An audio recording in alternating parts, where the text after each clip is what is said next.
Hi to everybody. This is Professor Hadjopoulos, the principal author of the book Geospatial Computational Methods. This book was written to help professionals and students understand and effectively use computational methods in the geospatial and geomatics area. The book's power is its ability to derive algorithms from complicated mathematical formulas and materialize them into educational software that runs and gets results, providing the validity of such formulas.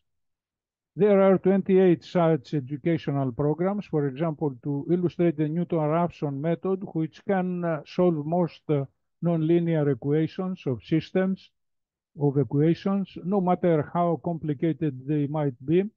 A simple example illustrates the process.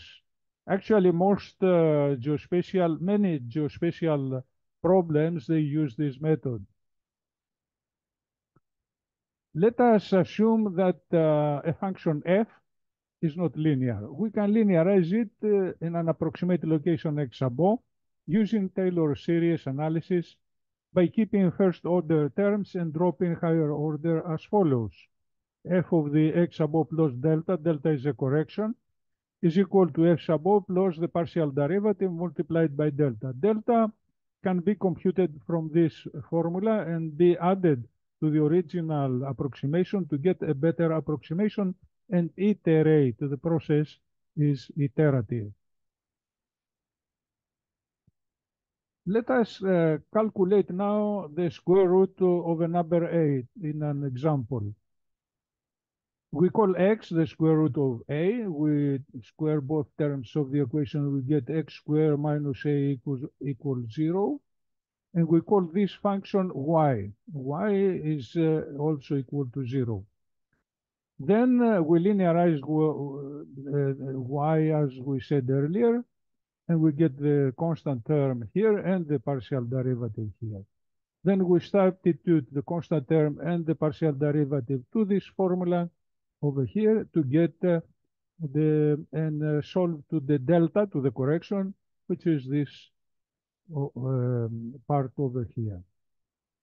Now, doing this analysis, let's calculate the square root of 7.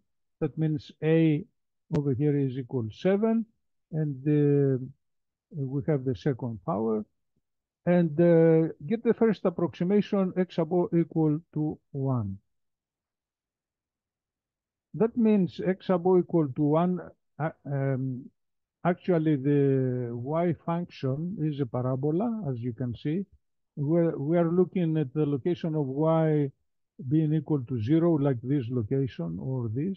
We try to get this location. We get x equal to 1. We linearize the function and we get the tangent to this location as the function, which intersects the x-axis in this location in a distance delta 1. And we get a better approximation, like over here. We get linearizing the second iteration of the function right here, and that intersects in this location, delta 2. And we get a better approximation of this one. We proceed in the same way, and we get this location, and finally we get very close to the solution in the sixth iteration, practically delta being 0. Now, if we use by hand calculations, we go through the iterations to understand how the iterative process works. We start with initial value x above equal 1. We calculate delta equal 3. We add 3 to the initial value 1. We get a better approximation. And then we calculate delta. And we repeat the process until delta becomes practically 0 in the sixth iteration. And however, we get the square root of 7, and we verify that.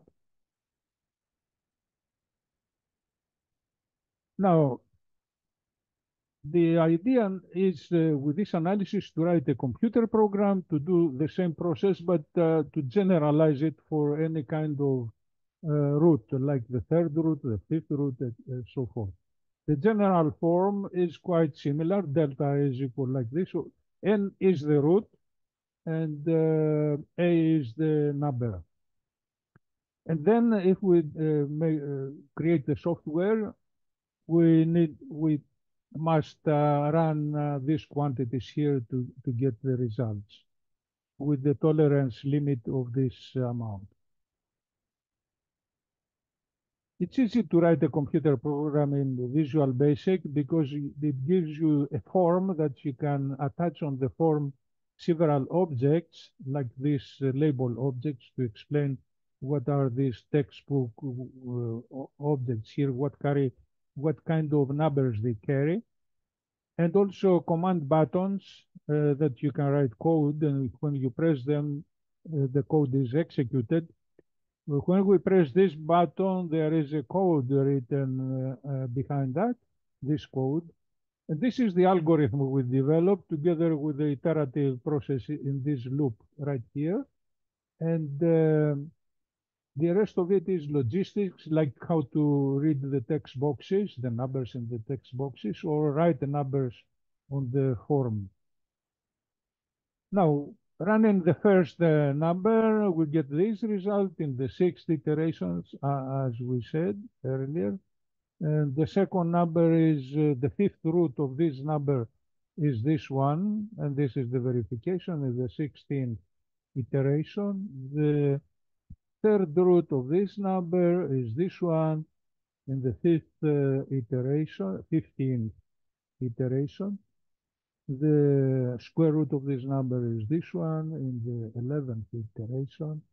And the final quantity is this one. The fourth root is this one in the 18th iteration.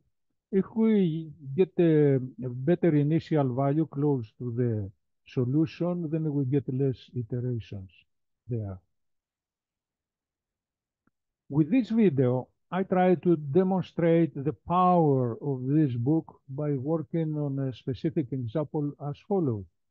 Doing the mathematical analysis to derive the solution formulas, deriving a solution algorithm using iterations, materialize the algorithm using the VB6 code, run and get the results proving the method works.